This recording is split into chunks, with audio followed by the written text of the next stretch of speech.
হচ্ছে এমন একটা অভ্যেস যার সবটুকুই হচ্ছে প্রাপ্য।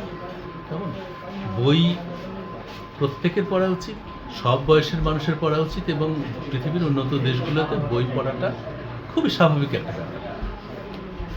লোকে প্রত্যেক পরিবারে বই পড়ার প্রচলন রয়েছে।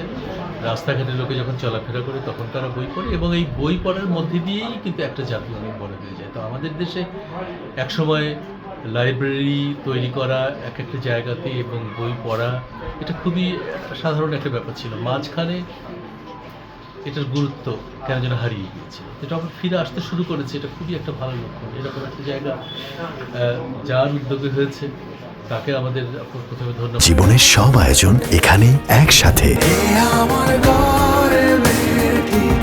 জানাতে হয়। তবে নিজেদের এই যে কমিউনিটিতে এই লাইব্রেরিটা হয়েছে তাদের কাছে যদি এটা মূল্যবান মনে না হয় তাহলে এটা টিকবে না।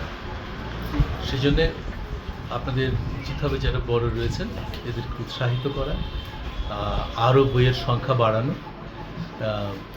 এবং নতুন নতুন পাঠকদেরকে এখানে এসে বই পড়তে উৎসাহিত করা।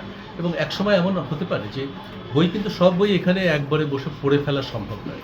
সেজন্য বইয়ের সংখ্যা বাড়ানোর পরে একটা প্রক্রিয়ার মধ্যে দিয়ে এই বইগুলো যদি ইস্যু করে যে বাচ্চারা নিয়ে যাবে, বাসায় গিয়ে এক সপ্তাহ পরে এসে আবার ফেরত দিতে পারে, তাহলে খুব ভালো হয়। এই জিনিসটা আলটিমেটলি করতে হবে, নাহলে পড়াটা ওদের কাছে খুব সহজ হবে না।